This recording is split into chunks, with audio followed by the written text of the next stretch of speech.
നമസ്കാരം. നമസ്കാരം. ഒരു ഓണാശംസയൊക്കെ പറഞ്ഞിട്ട് തുടങ്ങാം. അതെ അതെ അതെ. തിരുവോണമല്ലേ? തിരുവോണമാണ്. തിരുവോണത്തിന് നമ്മൾ തമ്മിൽ കാണുന്നു കരുതിയില്ല. എനിക്കാണെങ്കിലും യാത്ര ഉണ്ടായിരുന്നു, സാറിന് എന്തൊക്കെ തിരക്കുണ്ടായിരുന്നു അല്ലേ? അതെ അതെ. ഏതായാലും നമ്മുടെ പ്രേക്ഷകരെ കണ്ട് അവർക്കൊരു ഓണാശംസ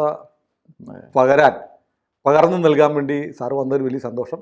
അപ്പോൾ പ്രേക്ഷകരോട് ഒരു ഓണാശംസ പറഞ്ഞ് നമുക്ക് തുടങ്ങാം. ഇന്ന് കേരളത്തിലെ ഏറ്റവും കൂടുതൽ കാണികളുള്ള കാഴ്ചക്കാരുള്ള ചാനലാണ് ABC. 30 ലക്ഷം കാണികൾ ഉണ്ട്. 30 ലക്ഷം കഴിഞ്ഞു. 30 ലക്ഷം കഴിഞ്ഞു. ഇത്രയും വിപുലമായ കാണികൾക്കും അതുവഴി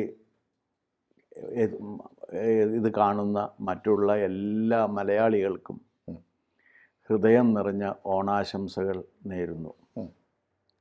ഓണം എല്ലാവരും ആഘോഷിക്കുക, ഞങ്ങളും ഓണം ആഘോഷത്തിൽ. അതെ, എല്ലാവർക്കും ഹൃദയം നിറഞ്ഞ ഓണാശംസകൾ. അപ്പോൾ നമുക്ക് ഈ ഓണത്തെക്കുറിച്ച് പറയുമ്പോൾ ഉണ്ടല്ലോ, നമ്മൾ ഈ എറണാകുളത്ത് നിന്ന് കുറച്ച് ദൂരെ, ഒരുപാട് ദൂരെയൊന്നുമല്ല, ഒരു 10 കിലോമീറ്ററിനുള്ളിലാണ് തൃക്കാക്കര. തൃക്കാക്കരയിൽ പക്ഷേ വാമനനാണ് ഒരു ക്ഷേത്രം. ഓണം ഇതിൻ്റെ കഥ പറയുമ്പോൾ ഓണത്തിലെ വില്ലൻ വാമനനായിട്ടാണ് പൊതുവിൽ പറയുന്നത്.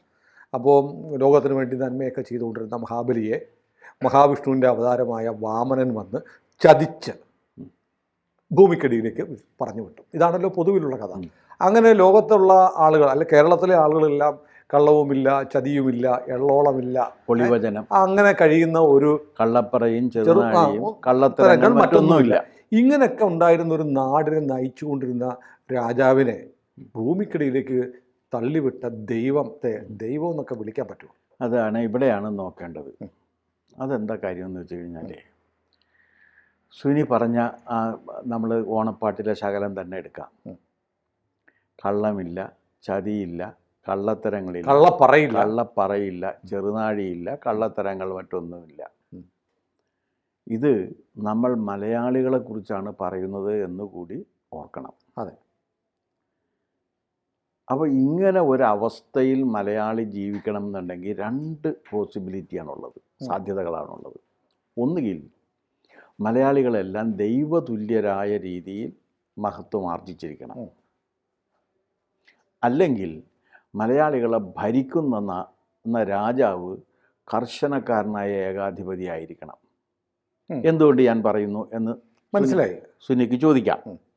ഞാൻ പറയുന്നൊരു കാര്യമുള്ളത് എന്താണെന്ന് വെച്ചാൽ, ഞാൻ ഈ അടിയന്തരാവസ്ഥയിൽ ജീവിച്ച് കണ്ട് അതിനെ എതിർത്ത് അതിൻ്റെ തിക്തഫലങ്ങളൊക്കെ അനുഭവിച്ചിട്ടുള്ള ഒരാളാണ്.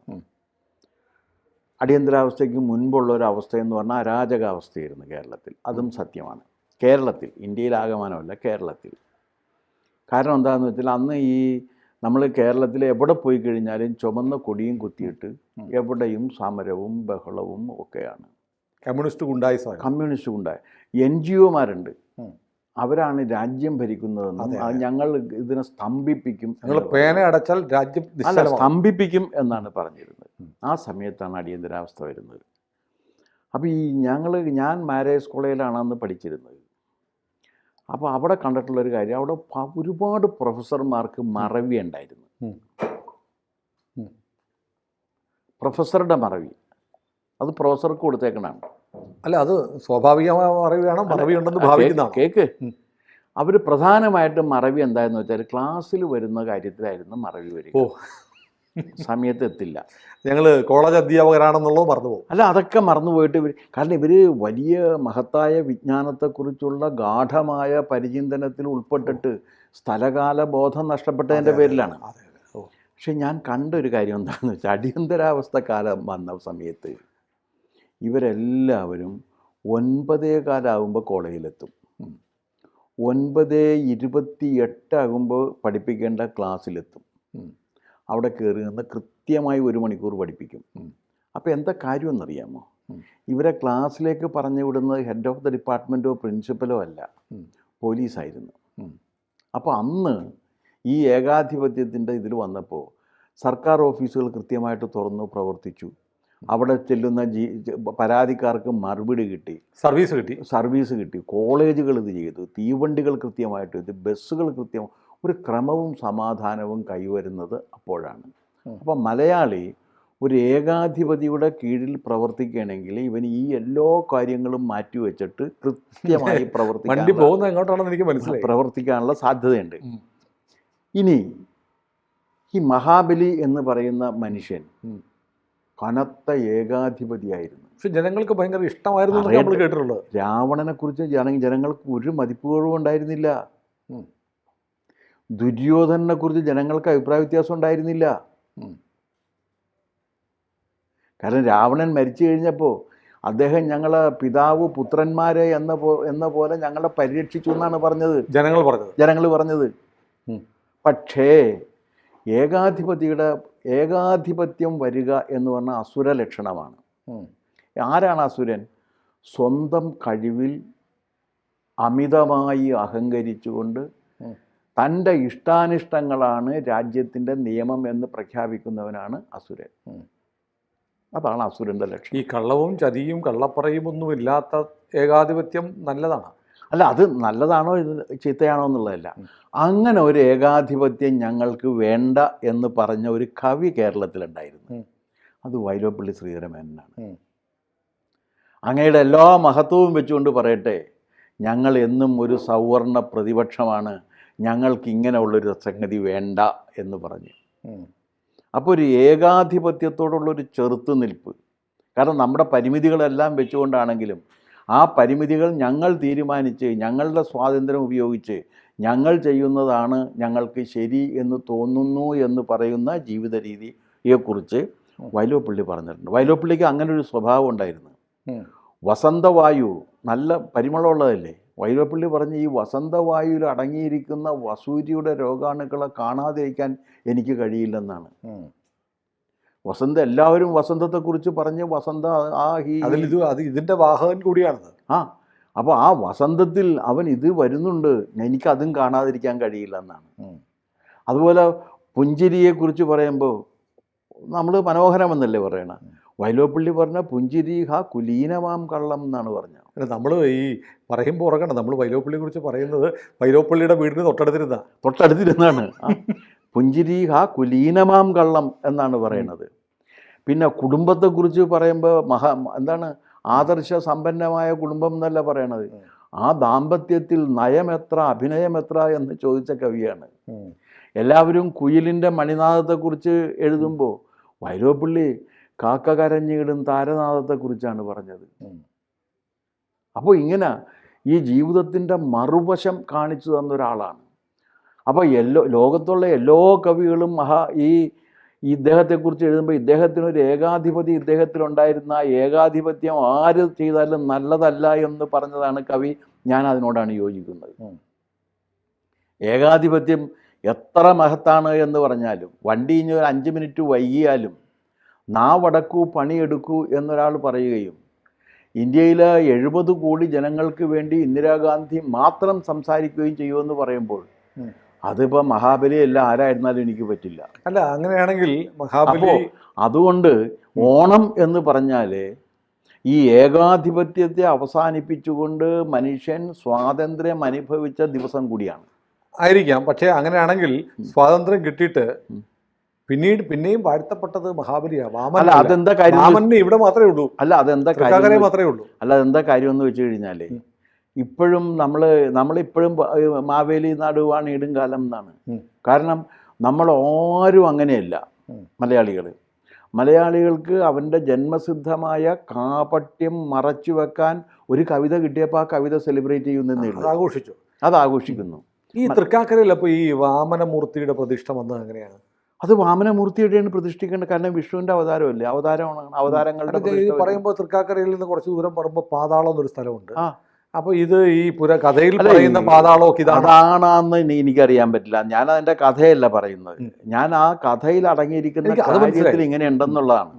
കാരണം ഓണം എന്ന് പറഞ്ഞു കഴിഞ്ഞാൽ സ്വാതന്ത്ര്യത്തിൻ്റെ ആഘോഷമായിട്ടാണ് ഞാൻ കാണുന്നത്.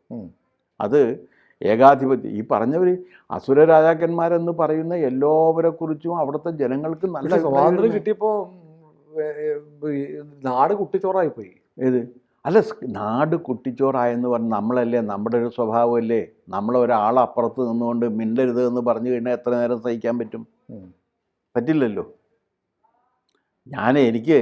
ഞാൻ എന്ത് പറയണമെന്ന് ഞാൻ തീരുമാനിക്കാതിരിക്കുകയും നിങ്ങൾ പറയുന്ന കാര്യം ഏറ്റു പറയുന്നതിനുള്ള ഒരു കങ്കാണിയായിട്ട് ഞാൻ ജീവിക്കണമെന്ന് പറഞ്ഞു കഴിഞ്ഞാൽ സാധിക്കില്ല. പക്ഷെ 3 അടി മണ്ണ് ചോദിച്ചു. ആ അത് ചതിയാണെന്ന് അറിഞ്ഞുകൊണ്ട് മഹാബലി സമ്മതിച്ചു. അല്ല, ചതിയാണെന്ന് അറിഞ്ഞുകൊണ്ടല്ല സമ്മതിച്ചത്, അവനെ ബിലിറ്റിൽ ചെയ്ത്. അത് അഹങ്കാരികളുടെ ലക്ഷണമാണ്. എല്ലാ അസുരന്മാരുടെയും ലക്ഷണം അതാണ്. അസുരന്മാരെല്ലാവരും അവരല്ലാത്തവരെയൊക്കെ ബിലിറ്റിൽ ചെയ്യും. ഇപ്പം രാവണനെ എടുത്തു നോക്ക്. രാവണൻ ചോദിക്കുന്നുണ്ട്, ദേവന്മാർ, ഗന്ധർവന്മാർ, രാക്ഷസന്മാർ, അസുരന്മാർ, ഇവരോർക്കും എന്നെ കൊല്ലാൻ പറ്റില്ല, പിന്നെയാണോ ഒരു മനുജൻ വന്നിരിക്കുന്നതെന്നാണ് വന്നിരിക്കുന്നത്. അയാൾ എന്ത് ചെയ്യാനായിട്ടാണ്? നിങ്ങൾ എന്തിനാണ് അതിങ്ങനെ പറയണതെന്നാണ്. ഇതാണ് ഈ അവനവൻ്റെ കഴിവിൽ അമിതമായ ആത്മവിശ്വാസം വന്ന് പ്രവർത്തിക്കുക എന്നുള്ളത്. അതാണ് അസുര ലക്ഷണം. അല്ല, പറഞ്ഞ വാക്ക് പാലിക്കൽ കൂടിയുണ്ട്. വേണമെങ്കിൽ വാക്ക് മാറ്റാമായിരുന്നു മഹാബലിക്ക്. ഏത്? അല്ല, മഹാബലിക്ക് വേണമെങ്കിൽ വാക്ക് മാറ്റാമായിരുന്നു എന്ന് പറഞ്ഞു കഴിഞ്ഞാൽ ഒരഹങ്കാരിക്കും അതിന് കഴിയില്ല. തൻ്റെ അവസാനമാണെന്ന് അറിഞ്ഞാലും. അല്ല, അഹങ്കാരമല്ലേ? ഇപ്പം ഞാൻ ചോദിക്കട്ടെ, രാവണനോട് ഇത് എല്ലാ മക്കളും ചെറുമക്കളും ഒക്കെ മരിച്ചു കഴിഞ്ഞ് മണ്ഡോദരി എന്ന് സംസാരിക്കുന്ന ഒരു രംഗമുണ്ട്. ഇനി എന്തിനിത്? അങ്ങ് സമ്പാദിച്ചതെല്ലാം നമ്മുടെ മക്കളും ചെറുമക്കളും വംശവും ഒക്കെ നശിച്ചു കഴിഞ്ഞ് ഇനി എന്തിന്? അങ്ങും ഈ യുദ്ധത്തിൽ കൊല്ലപ്പെടും. ഇനി നമുക്ക് സൈന്യമില്ല. നമ്മുടെ സൈന്യം നശിച്ചു കഴിഞ്ഞു, നമ്മുടെ സമ്പത്ത് നശിച്ചു കഴിഞ്ഞു, ലങ്ക ചാരമായി കഴിഞ്ഞു. ഇനി എന്ത് ചെയ്യും? അതുകൊണ്ട് അങ്ങ് ദയവായി സീതയെ തിരിച്ചു കൊടുത്തിട്ട് ഈ യുദ്ധം അവസാനിപ്പിക്കൂ എന്ന് പറയുമ്പോൾ രാവണൻ പറഞ്ഞത് എന്താണെന്നറിയാമോ? അത് ഞാൻ ചെയ്യില്ല, ഞാൻ യുദ്ധത്തിൽ മരിക്കുമ്പോൾ നീ അവളെ കൊന്നിട്ട് എൻ്റെ ചിതയിൽ വെച്ച് നീയും ആ ചിതയിൽ കയറണം എന്നാണ് പറഞ്ഞത്. അതാണ് രാക്ഷസൻ. അപ്പം അങ്ങനെ പറ്റൂ. ഈ ഗുണ്ടകൾക്ക് സംഭവിക്കുന്നൊരു ദുരന്തമില്ലേ? കാരണം മറ്റവൻ വന്നു നിന്ന് വെല്ലുവിളിക്കുമ്പോൾ ഇവൻ പോയേ പറ്റൂ. ഈ ബാലി അത് തന്നെ ഇരുന്ന്. ബാലി രാവിലെ ഇറങ്ങിയിട്ട് എന്താ ചെയ്യുക? ആര് സുഗ്രീവനെ വെല്ലുവിളിക്കുക? അല്ലല്ല, അങ്ങനെയല്ല. ആരെ ഇറങ്ങിയിട്ട് രാവിലെ ഇറങ്ങും വീട്ടിൽ നിന്ന് ഇറങ്ങിയിട്ട് ഇങ്ങനെ വെല്ലുവിളിക്കും. ആരുമില്ലാത്തപ്പോൾ പനകളോടായിരുന്നു യുദ്ധം. കരിമ്പനകളോടാണ് യുദ്ധം ചെയ്തവനാണ് ബാലി. ഒന്ന് ആലോചിച്ച് നോക്ക്. കാരണം തൻ്റെ കരുത്താണെന്നാണ്. തൻ്റെ കരുത്തിൽ തന്നെ എതിർക്കാനും തന്നെ നശിപ്പിക്കാനും ലോകത്താരുമില്ല. അതുകൊണ്ട് താൻ ആഗ്രഹിക്കുന്നത് എന്തോ, താൻ ഇച്ഛിക്കുന്നു. I am the state and my will is the law. അതാണ് അസുര ലക്ഷണം. അപ്പോൾ ഈ മഹാബലി ഇത് തന്നെ ചെയ്തുകൊണ്ടിരുന്നത്. അപ്പോൾ സാർ ഒരു രാവണൻ അല്ല, വാമനൻ്റെ ആളാണല്ലേ? ഞാനൊരു വാമന പക്ഷക്കാരനാണ്. കാരണം ഇങ്ങനെ ഒരു അംശം അതിനുണ്ടല്ലോ. നിങ്ങളെല്ലാവരും ഇത് പറയുമ്പോൾ പിന്നെ ഒന്നാമത്തെ കാര്യം, എനിക്ക് നിങ്ങൾ പറയുന്ന രീതിയിൽ ഈ മലയാളികൾ ആ കാലത്തൊക്കെ ഇത്ര വളരെ സംശുദ്ധരായി ജീവിച്ചു എന്ന് പറഞ്ഞു കഴിഞ്ഞാൽ എനിക്ക് വിശ്വസിക്കാൻ വലിയ ഭാവന മാത്രമായിരിക്കും. അത് വെറും ഭാവനയാണ്. നമ്മളെക്കുറിച്ചാണല്ലോ പറയുന്നത്. അപ്പം അതുകൊണ്ട് നമുക്ക് എത്രത്തോളം പറ്റും. ഞാൻ ഓണത്തെ കാണുന്നത്, പക്ഷെ എന്നിട്ടും ഒരു ഔദാര്യം കാണിച്ചിട്ടുണ്ട്. എന്ത്? ഇതൊക്കെ നിങ്ങൾ ഞങ്ങളെ അടക്കി ഭരിച്ചതാണെങ്കിലും ഞങ്ങൾക്ക് നിങ്ങളോട് വൈരാഗ്യമില്ല, നിങ്ങൾ കൊല്ലത്തിലൊരിക്കൽ വന്നം എന്നാണ്. ഓണത്തിൻ്റെ ഏറ്റവും വലിയ സന്ദേശം എന്താണെന്ന് ചോദിച്ചാൽ, മനസ്സിൽ നിന്ന് വൈരാഗ്യമില്ലാതെ ദ്രോഹിച്ചവരെ കൂടി ഉൾക്കൊള്ളാൻ കഴിയുന്ന ഒരു മനോഭാവം ഉണ്ടാക്കിയെടുക്കലാണ് എന്നാണ് ഞാൻ കരുതുന്നത്. അതുകൊണ്ട് എല്ലാവർക്കും ഒരിക്കൽ കൂടി ഓണാശംസ. കൂടുതൽ വാർത്തകളും വിശേഷങ്ങളും നിങ്ങളിലേക്ക് എത്താൻ ABC മലയാളം സബ്സ്ക്രൈബ് ചെയ്യുക, ബെൽ ബട്ടണും അമർത്തുക.